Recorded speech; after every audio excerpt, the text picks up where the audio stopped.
மக்கள் டிவி நேயர் அனைவருக்கும் வணக்கம். நான் உங்கள் டாக்டர் ஜெயம் ஜெயஸ்ரீ.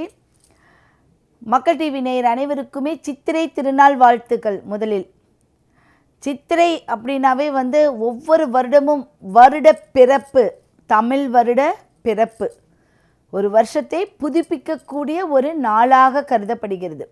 அதில் பிராபவ அப்படிங்கக்கூடிய வருடம் ஆரம்பிக்குது. 40வது வருடம். 60 வருடங்களில் இது 40வது வருடத்தை தொட இருக்கிறது. இந்த வருடம் அப்படிங்கிறது 40 அப்படிங்கிறது என்ன அப்படின்னு கணக்கு பார்த்திங்கன்னா 4ன்னு எடுத்துக்கலாம். அதில் 4ங்கிறது வீடு, வண்டி, வாகனம் அதிகப்படியாக இருக்கும். அதிகப்படியான ஒரு அமைப்பு இருக்கும். இந்த வருடத்தின் செயல்கள் நம்ம நல்ல விஷயங்களையுமே சொல்லுவோம். எப்படின்னா இந்த வருடத்தில் நிறைய விஷயங்கள் ஏற்றத்தாழ்வு நிறையா இருக்கும். ஒரு சில சங்கடங்கள் நம்மளுக்கு நிறையா வர இருக்கிறது. ஆனால் என்னென்னா எல்லாத்தையும் எதிர்கொண்டு மீண்டு வரக்கூடிய ஒரு வருடம் அப்படின்னு சொல்லுவாங்க. ஏன்னா ஒரு தாய் தான் ஒரு குடும்பத்தை ஃபுல்லாக பாதுகாக்கக்கூடியது. அப்படிப்பட்ட இந்த வருடத்தினுடைய அமைப்பு ஒரு எதிர் நீச்சலை மேற்கொள்ளக்கூடியது. அதில் இந்த சித்ரா பௌர்ணமி அப்படிங்கிறது விசேஷம். சித்ரா பௌர்ணமி, சித்திரை திருநாள் சித்ரா பௌர்ணமி தான்.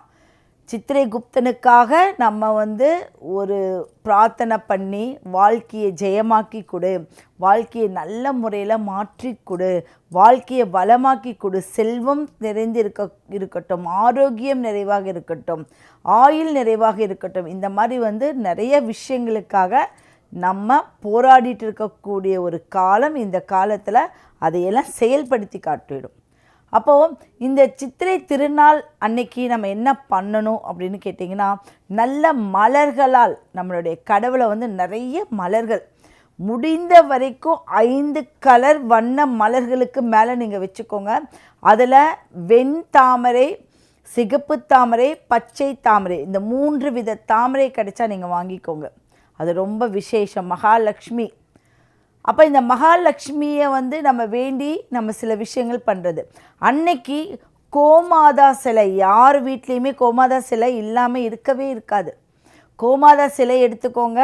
அந்த சிலைக்கு ஒரு பெரிய தட்டில் பால், பன்னீர், தேன், குங்குமம், சந்தனம், விபூதி, இந்த மாதிரி எதுலையெல்லாம் அபிஷேகம் பண்ண முடியுமோ. ஏன்னா அவருடைய வயிற்றிலிருந்து தான் சித்திரகுப்தன் உருவானார்னு ஒரு கதை உண்டு.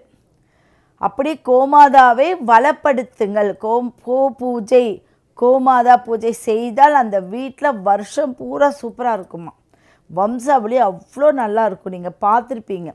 அப்படியே அந்த கோமாதாவோடைய சிலை வாங்கி, சிலை இல்லைன்னா பரவாயில்ல வாங்கிக்கோங்க ஒன்று. அதை வாங்கி அந்த நாள் அன்னைக்கு இந்த மலர்களால் பூஜை, இந்த அபிஷேகத்தால் பூஜை பண்ணி ஒரு புதுப்பிச்சுட்டு அவரை மெயின் பூஜையாக அவரை சுற்றி 9 விளக்கு வைங்க. ஒரு தலவாழை இலையில் அவருக்கு பூஜை பண்ணி முடிச்சுட்டு 9 விளக்கு அவரை சுற்றி இருக்கட்டும். 9 நவ கிரகங்கள். இந்த நவ கிரகங்கள் உள்ள வெளியில் இருக்குது. அந்த கோமாதாக்குள்ளே அத்தனை செல்வங்களும் அத்தனை கடவுள்களும் நம்ம உள்ளடங்கக்கூடியது தான் கோமாதா. அப்போது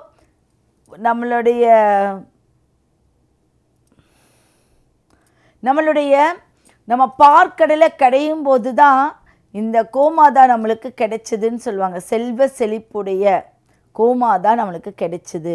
ஒரு மனித முகம் கொண்ட ஒரு தலை, மாட்டுடைய உருவம், இது கிடைத்தது.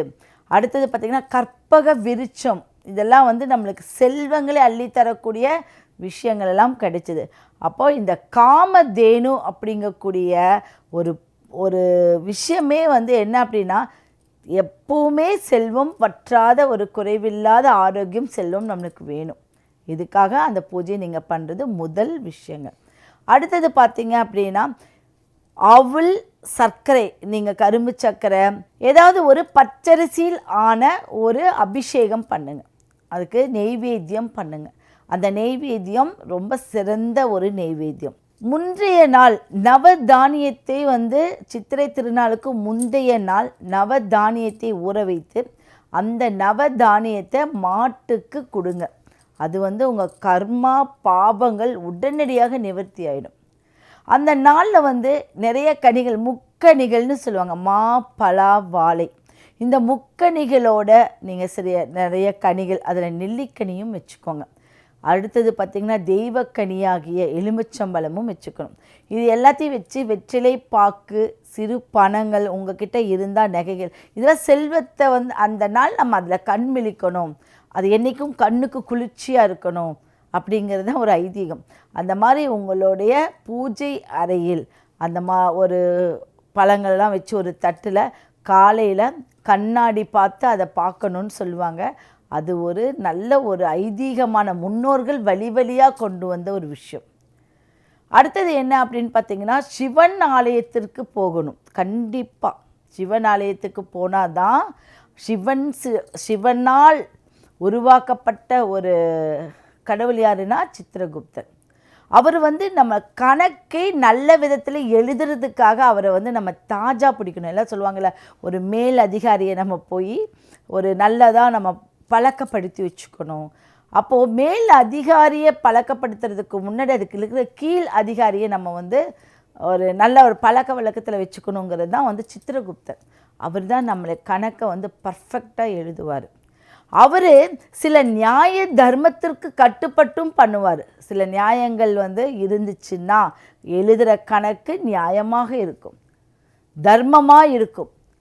புரியுதுங்க? அப்போ அவர் கணக்கு எழுதி தான் யம தர்மராஜாவுக்கு கொடுக்குறாங்கிறது தான் வரலாறு.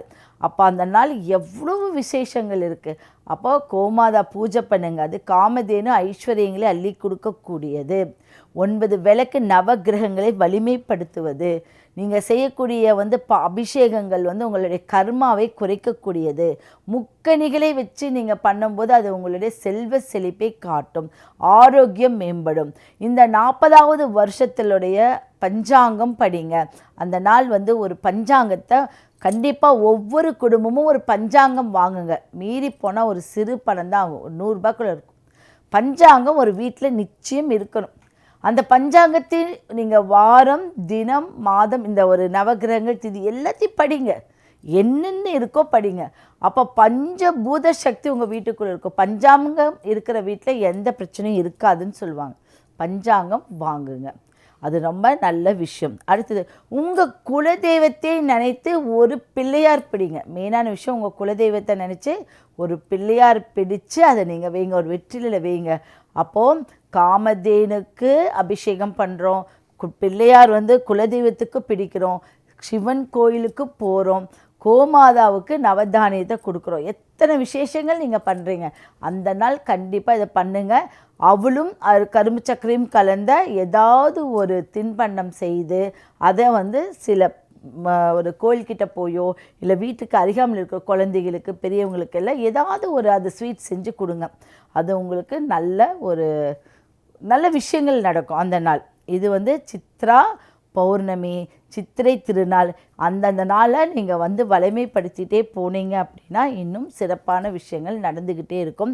இந்த வருட துவக்கம் அனைத்து ராசியினருக்குமே இந்த வருடம் எப்படி இருக்குது? மேஷ ராசிக்காரர்கள், இந்த மேஷ ராசி அப்படிங்கிறது ஒவ்வொரு வருடமும் இந்த எப்படி துவங்குது அப்படிங்கிறது ஒவ்வொரு ராசியினரும் நினச்சிட்டே இருப்போம். 12 மாதங்கள் கடந்து அந்த சித்திரை மாதம் எப்படி இருக்குது அப்படிங்கிறத எதிர்நோக்கி இருக்கக்கூடியவங்க. அப்போ அந்த சித்திரை மாதத்தில் அப்படிங்கும்போது மேச ராசிக்காரர்கள் ஒவ்வொரு 3 மாதங்களாக உங்களை பிரிச்சுக்கணும். ஒரு 3 மாதம், அடுத்த 3 மாதம், அப்படி வரும்போது 2வது 3 மாதத்தை கடந்து வரும்போது தான் எல்லா பயிற்சியும் உங்களுக்கு பலம் அளிக்கும். ஏன்னா குரு பயிற்சி இருக்குது, ராகு கேது பயிற்சி இருக்குது. அப்போ பலம் அளிக்கக்கூடிய அமைப்பு அந்த செவ்வாய்க்கு உண்டு, அடுத்தது மேஷ ராசிக்கும் உண்டு. அப்போ நீங்கள் இழந்த சொத்தை மீட்கக்கூடிய அமைப்பு இருக்குது. நம்மக்கிட்ட ஒரு சொத்து இழந்துட்டோம், அதை மீட்டு கொண்டு வரணும் அப்படின்னு நினைக்கிறது எல்லாமே அந்த காலகட்டத்தில் தான் இருக்குது. கண்டிப்பாக 6 மாதங்கள் கடந்து உங்களுக்கு அந்த 3வது மாதத்தில் வரக்கூடிய அந்த ஒரு அடியெடுத்து வைக்கக்கூடியதில் தான் இதெல்லாமே நடக்கும். ரிஷப ராசிக்காரர்கள், ரிஷபம் அப்படிங்கிறது வந்து என்ன, ஒரு சித்திரையில் நம்மளுக்கு என்ன நடக்கும் அப்படின்னு பார்த்தீங்கன்னா குரு பயிற்சி நடந்திருக்கும். இந்த குரு பயிற்சி நடக்க இருக்கிறது.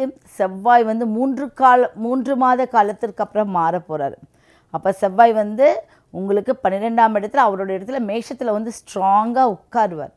குரு வந்து ஜூனுக்கு அப்புறம் அவர் உங்களுடைய 3ஆம் இடத்துல அவர் வந்து உட்கார போகிறாரு. இப்படியெல்லாம் இருக்கும்போது என்ன அர்த்தம் அப்படின்னா, உங்களுக்கு தகவல் தொடர்பு உங்களுக்கு சுற்றி இருக்கிறவங்களாம் பலமாக மாறுவாங்க. இந்த மாதம் எப்படி நீங்கள் ஸ்டார்ட் பண்ணுறீங்க, நான் சொல்கிற மாதிரி நீங்கள் வந்து கோமாதா பூஜை இதெல்லாம் பண்ணி ஒரு விஷயத்தை ஸ்டார்ட் பண்ணால் எப்படி உங்களுக்கு நல்ல விஷயங்கள் நடக்குதுன்னு கண்கூடாக நீங்கள் பார்க்கலாம். பேங்க் எக்ஸாம் எழுதுகிறவங்க, அடுத்தது இராணுவத்தில் சேரக்கூடியவங்க, இவங்களுக்கு எல்லாமே இந்த மாதத்தில் வரக்கூடிய இந்த வருஷத்தில் ஏதோ ஒரு நல்லது எப்போ கிடைக்கும், 6 மாதங்கள் கழித்து கிடைக்கும். அப்போது ரிஷப ராசிக்காரர்கள் குரு ஜூனில் மாறும்போது கரெக்டாக அவருக்கு உச்சமாக 11ஆம் அதிபதியாக மாறிடார். உங்களுக்கு அவர் 3 குருக்கு 11ஆம் இடத்துல நீங்கள் வந்து இருக்கிற மாதிரி ஒரு பலம். அந்த பலத்தில் அற்புதமாக வெளி உலகத்துக்கு வந்துடுவீங்க. உங்களுக்கு ஒரு கடந்த கால பிரச்சனை, ஒரு ரொம்ப காலமாக ஒரு பிரச்சனை இருக்குன்னா அது தீந்துடும். குழந்தை வரம் கிடைக்கிறதுக்கு இருக்குது. அம்மனுடைய அனுகிரகம் உங்களுக்கு இருக்குது. கடைசி அந்த வருடத்துடைய கடைசி 3 மாதங்கள் இருக்கு இல்லையா, 9, 10, 11, 12 அந்த மாதங்களில் வந்து ஒரு நிவர்த்தி அடைந்து சில விஷயங்களை ஸ்டாண்டர்டாக போய் உட்காந்துருவீங்க. அதுக்கு ஒரு தொழிலதிபராக கூட நீங்கள் உட்காந்துருப்பீங்க. ஏதோ ஒரு போஸ்டிங்கில் நீங்கள் இருக்கிறதுக்கு வாய்ப்பு அதிகம் உண்டு. இந்த வருடத்தில் வரக்கூடிய அனைத்து விசேஷங்களையும் ஃபாலோ பண்ணுறது ரொம்ப முக்கியமானது. ஏன்னா இது வந்து ஒவ்வொரு வருடத்தையும் நம்ம வந்து மதித்து கொண்டு வரணும். சரிங்களா? நம்ம ஒரு குழந்தை பிறக்கிற மாதிரி தான்.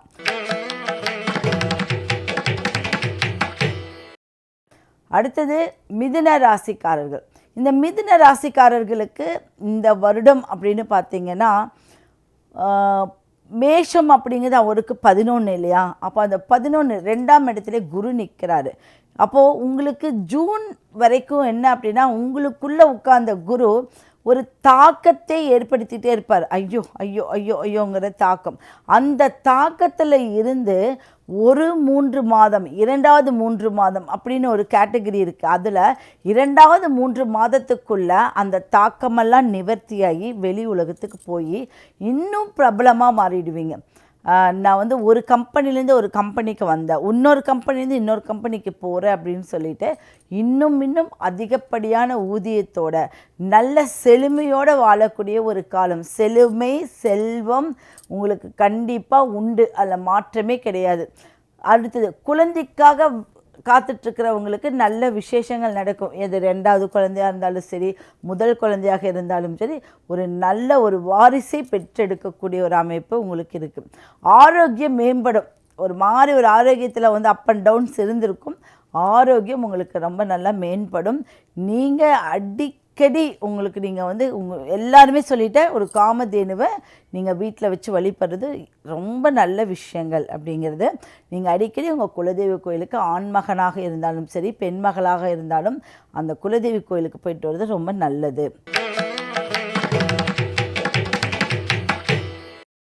அடுத்தது கடகம். கடகத்துக்கு வந்து இந்த சித்திரை திருநாள் அப்படிங்கிறது இந்த வருஷம் பூரா என்ன நடக்கும் அப்படின்னா, அம்மாவை பார்த்துக்கணும், மகளை பார்த்துக்கணும், நம்மளை பார்த்துக்கணும், மற்றவர்களையும் பார்த்துக்கணும். இதிலேயே சுழண்டுக்கிட்டு இருப்பீங்க. ஏன்னா அது வரைக்கும் நீங்கள் வந்து ஒரு விஷயத்தில் நீங்கள் ஒரே கண்ணோட்டத்தில் இருந்தது, இப்போ டோட்டல் கண்களால் சொல்லுவாங்கள்ல, 1000 கண்ணுடையாள் அப்படிம்பாங்க. அப்படி அந்த 1000 கண்ணுடையாள் மாதிரி எல்லாத்தையும் பார்க்கும்போது அது என்ன தப்பு நடந்தது, இது என்ன தப்பு நடந்தது உங்களால் தீர்மானித்து ரன் பண்ண முடியும். உங்களுடைய தாயின் ஆரோக்கியம் மேம்படும், குழந்தையின் வளர்ச்சி மேம்படும், குழந்தையால் உங்களுக்கு சில நன்மைகள் உண்டு பண்ணும். நல்ல ஒரு எதிர்காலத்தை நோக்கி வரும் காலமாக இருக்குது.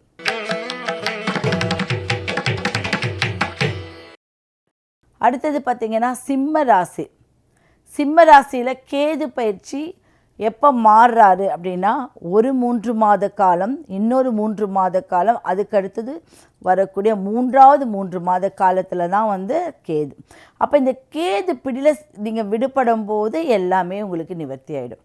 உங்களுக்கு பிரச்சனைகள், சங்கடங்கள், சண்டை சச்சரவு, குடும்பத்துக்குள்ளே ஒற்றுமை இல்லாதது, எதுவாக இருந்தாலும் வந்து ஒரு பழி வாங்குற உணர்ச்சி எல்லாமே மாறிடும். இதெல்லாம் மாற மாற தான் நல்ல காலங்கள் உங்களுக்கு வரும் அப்படின்னு. அப்போ இந்த வருஷத்தில் இதெல்லாமே நிச்சயம் நடக்கும். அப்போ அதுக்கு ஒரு 6 மாத காலம் நம்ம வெயிட் பண்ணி தான் ஆகணும். புரியுதுங்களா? அது வரைக்கும் உங்களுடைய குலதெய்வத்தை வழிபடுறது நல்ல விஷயங்கள். ஏன் அப்படின்னா குலதெய்வ சப்போர்ட் இருந்தால் தான் எல்லா சப்போர்ட்டும் நம்மளுக்கு கிடைக்கும் அப்படிங்கிறது. அப்போ சிம்மத்தில் கேது பயிற்சி மாறும்போது ஆட்டோமேட்டிக்காக ராகுவும் மாறிடுறார். அப்போ கேது கீழே இறங்குறாரு, எங்கே இருக்குது ராகு வந்து ஏற. அப்போது ராகு கேது பயிற்சி மாற்றமே என்ன ஆகும் அப்படின்னா ஒரு நல்ல நிலைமைக்கு கொண்டு செல்லக்கூடிய ஒரு அமைப்பு உங்களுக்கு இருக்குது. ஓகேவா? அப்போ ராகு கேதுவோடைய பயிற்சி உங்களுக்கு நல்ல மாற்றம் உண்டு. சனி பகவானுடைய பயிற்சி உங்களுக்கு கெடுதல் பண்ணாது. அட்டம சனிகளாக இருந்தாலும் கெடுதல் பெரிய லெவலுக்கு பண்ண மாட்டார். அதுக்கு பதிலாக உழைப்பை கொடுப்பார், நல்ல ஆரோக்கியத்தை கொடுப்பார், உழைப்பை கொடுப்பார். கன்னி ராசி நேயர்கள், இந்த கன்னி ராசி நேயர்களுக்கு வந்து எப்பவுமே சொல்கிறது வந்து சோர்ந்து போகாதீங்க, நீங்கள் எப்பவுமே பலமாக இருங்க, பலவீனமாக இருக்காதீங்க அப்படின்னு சொல்லுவேன். சரிங்களா? நீங்கள் எந்த ஊரில் இருந்தாலும் பரவாயில்ல, நீங்கள் எந்த ஊரில் இருந்தாலும் பரவாயில்ல, பக்கத்தில் ஏதாவது உங்களுடைய வீட்டுக்கு அருகாமையில் ஏதாவது வந்து விநாயகர் இருக்கார், முருகர் இருக்கார், யார் இருந்தாலும் பரவாயில்ல, நீங்கள் ஒரு வேண்டுதல், ஒரு 48 நாள் ஒரு வேண்டுதல் பண்ணுறேன், அப்புறம் நீங்கள் ஒரு மாதம் விட்டுருங்க. அப்படியே அந்த கோயிலுக்கு தண்ணி, மஞ்சள், பன்னீர், தண்ணி கலந்து தண்ணி ஊற்றிட்டு வாங்க. நீங்கள் பண்ணுற பலன் வந்து உங்கள் குடும்பத்தை ஃபுல்லாக அதை வந்து மேம்பட்டு கொண்டு போயிட்டே இருக்கும். உங்களோட நீங்கள் பண்ணுற அந்த பரிகாரங்கள் உங்கள் குடும்பத்தில் இருக்கிற அனைத்து மெம்பர்ஸுக்குமே அது வந்து பலன் அளிக்கும். அதை நீங்கள் ஃபாலோ பண்ணிட்டு வந்தீங்கன்னா உங்கள் உடம்பு ரொம்ப வெடுக்குன்னு இருக்குதுன்னு சொல்லுவாங்க இல்லையா, ரொம்ப டயர்டாக இருக்கிறதுலாம் எனக்கு சீக்கிரம் இதாக இருக்குது அப்படின்னு சொல்லுவாங்க. அதே கன்னி நீங்கள் என்ன பண்ணணும் அப்படின்னா ஒரு வெத்தலை எடுத்து அதில் 2 பாக்கு வச்சு, ஒரு வெத்தலை எடுத்து 2 பாக்கு வச்சு தெய்வத்துக்கு முன்னாடி வச்சுருங்க. தினந்தோறும் இந்த பழக்கத்தை பழகிக்குங்க. ஒரு 2 வெத்தலை, 2 பாக்கு, ஒரு காயின், இதை வச்சு ஃபஸ்ட்டு இதுதான் அபிஷேகம் மாதிரி நீங்கள் எடுத்து வச்சுக்கோங்க. இதை என்ன பண்ணணும் அப்படின்னா அடுத்த நாள் காலையில் அந்த 2 வெத்தலையை சாப்பிட்டுக்கோங்க, பாக்கு எடுத்து நீங்கள் எடுத்து தனியாக வச்சுக்கோங்க. இப்படி பண்ணிட்டு வாங்க, உங்களுக்கு என்ன ஒரு நல்ல மாற்றம் கிடைக்குது அப்படிங்கிறது பாருங்கள். இந்த துலாம் அப்படிங்கிறவங்க இந்த வருஷத்தில் என்னால் முடிஞ்சது 5 பேருக்காவது நான் தராசு வாங்கி கொடுக்குறேன்னு நினச்சிக்கோங்க. 5 பேருக்காவது நான் தராசு வாங்கி கொடுக்குறேன், சின்னதாக இரும்பில் ஒரு தராசு வாங்கி கொடுக்குறேன்னு வச்சுக்கோங்க. நீங்கள் பித்தளையிலையோ இல்லை வெள்ளியிலையோ ஒரு தராசு வாங்கி சின்னதாக ஒரு கண்ணாடி பெட்டிக்குள்ளே வச்சு உங்களுடைய சாமி ரூமில் வச்சுக்கோங்க. இல்லை உங்களுடைய ஆஃபீஸ்லேயோ உங்கள் வீட்லேயோ வச்சுக்கிட்டீங்க அப்படின்னா அது ஒரு வசீகரமான ஒரு விஷயம். அந்த வசீகரம் உங்களுக்கு ஒரு மாற்றம், நல்ல மாற்றத்தை கொடுக்கும். எப்பவுமே ஒரு சில பொருளுக்கெல்லாம் வசீகர சக்தி அதிகமாக இருக்குது. சரிங்களா? அதை நீங்கள் ஃபாலோ பண்ணுங்கள், நல்லது கிடைக்கும். ஏன்னா நீங்கள் வந்து தெய்வீக அம்சம் பொருந்திய அந்த துலாம் அப்படிங்கிறது சொல்லுவாங்க. அதனால் ஆஃப் அண்ட் ஆஃப் நேர் 180 டிகிரியில் 90 டிகிரியில் இருக்கக்கூடியவங்க. அப்போ பாதிக்கு பாதி பகுதியும் அப்பகுதி சரிசமமாக வச்சுக்கக்கூடிய ஒரு ராசி. சரிங்களா? விருச்சிக ராசி. இந்த விருச்சிகம் அப்படிங்கிறது வந்து செல்வம் அப்படிங்கிறது தான் விருச்சிகம். அப்போது இந்த சித்திரையில் ஸ்டார்ட் பண்ணக்கூடிய மாதம், சித்திரையில் ஆரம்பிக்கும் போது இந்த விருச்சிக ராசிக்கெல்லாம் என்ன ஆகுதுங்க, கிரகநிலை வந்து சூரியன் வந்து சித்திரையில் மேஷத்தில் இருக்கார். அப்போ சூரியன் உங்களுக்கு 8ல் இருக்கார். குரு வந்து உங்களுடைய ஜாதகத்துக்கு வந்து சூரியன் வந்து 6ல் இருக்கார். உங்களுடைய விருச்சிகத்துக்கு சூரியன் வந்து 6ல் இருக்கார். அப்போது இந்த 6ங்கிறது வெற்றியை நோக்கி இருக்கக்கூடிய கிரகமாக மாறிடுறா இல்லையா. அப்போ அது என்ன நடக்கும் அப்படின்னா எதிர்த்து போராடக்கூடிய ஒரு தன்மை உங்களுக்கு கண்டிப்பாக கொடுத்துருவார். சரிங்களா? அப்போ 10க்குடையவர் அங்கே போய் உட்காரும்போது தொழில் ரொம்ப சிறப்பான விஷயமா இருக்கும். அப்போ ஸ்டார்டிங்கே என்ன பண்ணுது, செவ்வாய் வந்து உங்களுக்கு 5ஆம் இடத்துல உட்கார்றாரு. அடுத்தது உங்களுக்கு சுக்கிரன் உங்களுடைய 7ஆம் இடத்துல உட்காராரு. என்னென்னா இது 7ஆம் இடத்துல உட்காரும்போது ஒரு பார்ட்னர்ஷிப்பில் செய்கிற தொழில் நல்லாயிருக்கும், இல்லை ஒரு ஒரு விஷயத்தை வந்து ஒரு டிஸ்கஸ் பண்ணிகிட்டே இருக்கோம், அந்த டிஸ்கஸ் இன்னும் நம்மளுக்கு சக்ஸஸ் ஆகலைன்னு சொல்கிறோம், அது எல்லாமே சக்ஸஸ் ஆகக்கூடிய ஒரு அமைப்பு இந்த ஒரு வருடத்தில் உங்களுக்கு நிச்சயம் ஆரம்பத்திலேயே கிடைச்சிரும். தனுசு ராசியில் அப்படிங்கும்போது யாராவது கோயில் கட்டுறதுக்கு பணம் கொடுக்க, ஒரு கோயில் கட்டுறதுக்கு உதவி பண்ணுறீங்க அப்படின்னா, இந்த சிலை நான் வாங்கி கொடுக்குறேன், இந்த கோபுரத்தை நான் கட்டுறேன்னு சொல்லாமல் பொதுப்படையான காசாக கொடுங்க. பர்டிகுலர் ஒரு விஷயத்தை உபயம் பண்ணாதீங்க, அது ரொம்ப முக்கியமாக. உபயம் வந்து ஒரு பர்டிகுலர் விஷயம் பண்ணாதீங்க. பொதுவான ஒரு 10,000 20,000 கொடுத்து அதை நீ எதுக்கோ ஒரு விஷயத்துக்கு வச்சுக்கோன்னு சொல்லிவிட்டு உங்கள் உபயம்னு நீங்கள் போடவே கூடாது. அதுதான் உங்களுடைய கர்மா தீரும். அந்த மாதிரி ஒரு விஷயத்தை இந்த வருஷத்தில் நீங்கள் ஸ்டார்ட் பண்ணிவிடுங்க. நான் ஏதாவது ஒன்று பண்ண போகிறேன் அப்படின்னு பண்ணிவிடுங்க. அது இன்னும் நல்ல ஒரு அமைப்பு இருக்கும். உங்கள் வாசலில், உங்களுடைய வாசலில் எங்கேயாவது லாடம் கிடைத்தால், இந்த லாடம் அப்படின்னு சொல்லுவாங்க, குதிரையுடைய லாடம் கிடைத்தால் வாசலில் வந்து அடித்தா இன்னும் உங்களுடைய வாழ்க்கையில் மென்மேலும் வதிர குதிரை மாதிரி ஒரு ஓட்டம், அது தொழில் ரீதியாக இருந்தாலும் சரி எதுவாக இருந்தாலும் குதிரை மாதிரி ஓடக்கூடிய ஒரு அமைப்பை உண்டு பண்ணி கொடுக்கும். இதெல்லாம் ஏதாவது ஒரு ரீதியாக நீங்கள் பாருங்கள், சரியா?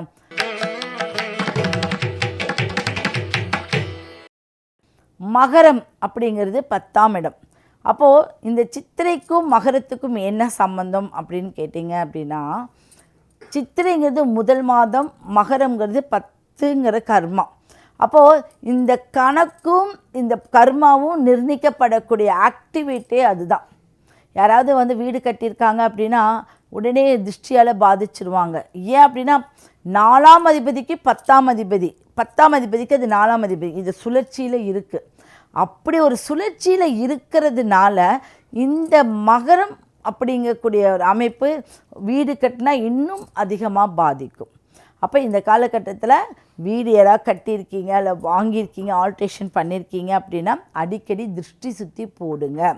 ஊமத்தங்காய் இருக்கு இல்லையா, முள்ளுக்காய்னு சொல்லுவாங்க, அதை நீங்கள் வீட்டுக்கு முன்னாடி கட்டி வைங்க. உங்கள் குலதெய்வத்தோடைய மண் எடுத்து ₹1 காயின் போட்டு ஒரு எலுமிச்சம்பழம் வச்சு வீட்டு வாசலில் கட்டி விடும்போது திருஷ்டியை உங்களுக்கு போகக்கூடிய அமைப்பு இருக்குது, சரிங்களா?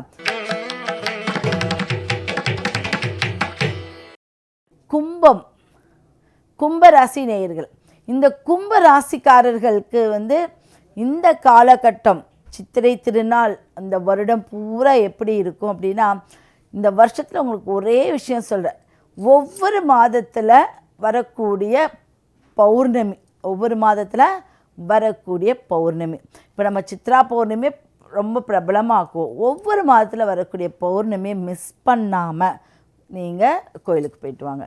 சரி, என்னால் கோயிலுக்கு போக முடியல, அடுத்து நான் என்ன பண்ணணும்?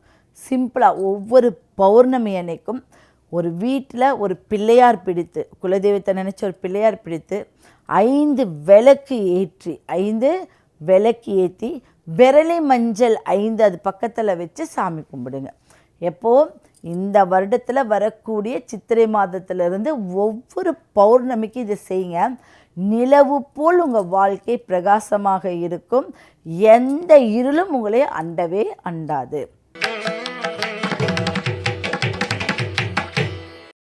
மீன ராசிக்காரர்கள், இந்த மீனம் அப்படிங்கிறவங்க மெயினான விஷயம் வந்து எங்கே போகணும் அப்படின்னா, நீர்நிலையுள்ள கோயிலுக்கு போயிட்டு வாங்க. ஸ்டார்டிங்கே நீர் சம்மந்தப்பட்ட கோயில், அங்கே வந்து அம்மன் இருக்கும், இல்லை சிவன் இருப்பார், அந்த மாதிரி நீர்நிலையில் இருக்கக்கூட கோயிலுக்கு போயிட்டு வாங்க. அதில் முக்கியமாக கொல்லிமலைப்பாவை, கொல்லிமலைப்பாவை அப்படிங்கக்கூடிய ஒரு அம்மன் இருக்காங்க கொல்லிமலையில். கொல்லிப்பாவை அவங்க தான் அங்கே காவல் தெய்வம். அவங்க அங்கே போயிட்டு வாங்க. அரப்பளீஸ்வரர் கோயில், அரப்பளீஸ்வரர் ஈஸ்வரன், அந்த ஈஸ்வரன்கிட்ட நீங்கள் போயிட்டு வந்தாவே மாந்தி தோஷமும் நிவர்த்தி ஆகிடும், கர்மா தோஷமும் நிவர்த்தி ஆகிடும், திருஷ்டியும் நிவர்த்தி ஆகிடும். இதெல்லாம் ஒரு எதாவது ஒரு டைம் கிடைச்சா நம்ம அதை ஃபாலோ பண்ணிக்கிறது ரொம்ப நல்லது. இந்த 12 ராசிக்காரர்களுக்கும் இந்த வருடம் எப்படி இருக்குது அப்படிங்கிறத பஞ்சாங்கத்தின் மூலியமாக நிர்ணயிக்கப்படுகிறது. சூரியன், செவ்வாய், சனி பகவான், ராகு, கேது, இந்த மாதிரி ஒவ்வொரு கிரகங்களுக்கும் ஒவ்வொரு தனித்தன்மையான ஒரு அமைப்பு இருக்குது. ஒவ்வொரு ஆளுமை திறன் இருக்குது. ராஜாவாகக்கூடிய திறன் யாருக்கு இருக்குது, சேனாதிபதியாகக்கூடிய திறன் யாருக்கு இருக்குது. இப்படி பஞ்சாங்கத்தின் அடிப்படையில் நம்ம வாழ்க்கையை ஒவ்வொரு கட்டமாக மாற்றி அமைக்கக்கூடிய அமைப்பு அதிகமாக உண்டு. இந்த சித்திரை திருநாளை ஸ்டார்டிங்லே ரொம்ப நல்ல விதமாக காமதேனுவை வைத்து, சித்திரகுப்தனை வைத்து, ஏன்னா அவர் வயிற்றிலிருந்து வந்து அம்மாவை வழிபடும் போது என்னாகும், மகன் வந்து ரொம்ப பூரிப்படைவார் இல்லையா, அதனால தான் அந்த காமதேனுவை வழிபட சொல்கிறார். அப்போது அம்மா சொல்லுவாங்க, மகனே என்னை நல்லபடியாக பார்த்துக்கிட்டாங்க, நீ ஏதாவது நல்லது பண்ணுன்னு. உண்மையாகவே இதெல்லாம் ரொம்ப அற்புதமான சூட்சமங்கள். இந்த சூட்சமங்கள் வெளி உலகத்துக்கு கொடுக்கணும்னு கொடுத்துருக்கோம். இதை நீங்கள் ஃபாலோ பண்ணி இந்த வருடம் பூரா நல்ல விஷயங்களை அனுபவித்து ஒவ்வொரு வருஷமும் நல்ல ஆரோக்கியத்தோடு இருந்து, நல்ல ஆயுளோடு இருந்து, செல்வ செழிப்போட, மனசுக்குள்ளே எந்த தீய சக்தியும் இல்லாமல் நீங்கள் இருக்கணும் அப்படிங்கிறது தான் என்னுடைய வேண்டுதல். அனைவருக்கும் சித்திரை திருநாள் வாழ்த்துகள். வாழ்க வளமுடன்.